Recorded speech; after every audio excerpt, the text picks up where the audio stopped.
just taking a few brief moments to think about a conglomeration of all the things I've been talking to you guys about and things over that things over that whole process, and just how we look at things and how we talk about things here. If you've been around long enough, you know how it goes. And how we tend to kind of dig in on things, keep the bearding on the surface but keep the life in the core, and kind of allow things to have a synonymous universal kind of approach, and how all these things are interconnected, if you will. But over the last couple of days and stuff like that, I took a little break and stuff like that. And so a few things I was thinking about, other than, in fact, I'm finally noticing that the ends are really starting to get long. The mustache is starting to carry over like I want it to, and all those kind of types of things. But beyond all the tips and all the different things that you can embody and perhaps try to, you know, employ during your whole process of your life and your beard, or whatever the phase may be. I think the most important thing that you can really steer towards is routine. I remember being younger and just feeling like routine was just horrible. Routine sucked because you gain interest in a young lady, or perhaps a young lady gains interest in a guy, or whatever the course of the system is.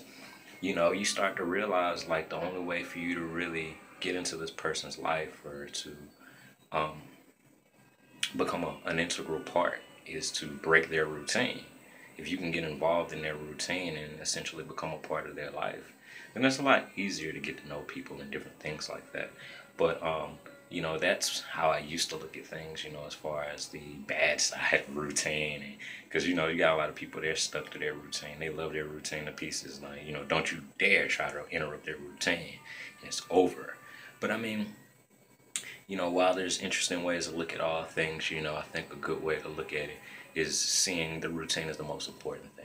If there's anything that you want to experience change in, or you can, inevitably see the end in your mind before, not before, but you can see the end in your mind as thinking about it as a goal. Maybe it's like, oh, well, I want a Mercedes Benz or Beamer, or a beard that goes all the way down here, or a beautiful wife, or this type of relationship with my girlfriend or with my boyfriend, or this type of job. Those are inevitably seeing the end as the means for when you're starting the beginning.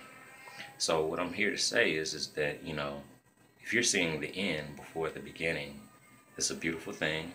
Also, if you can see what those little things are that you can be doing day by day in order to get to and maybe just one thing, maybe just two things, maybe one thing, keep it real honest and real plain and simple, and, minimal, if you will.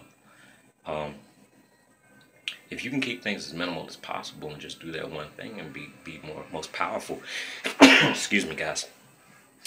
If you can be most powerful at thinking about your routine and keeping your routine and staying together with your routine, then you can inevitably acquire or reach or attain or develop, whatever it is that you're thinking about. I'm a whole lot stronger now, and I've been lifting weights, consistently, so much, so long, that I don't even realize or remember when I start. I mean, of course, I go through my journal and figure out these things, and I have certain ways that I document so that my success and my growth is measurable. But it's all about the routine, guys, and that's all I got for you. 4 minutes and 3 seconds, and we're out.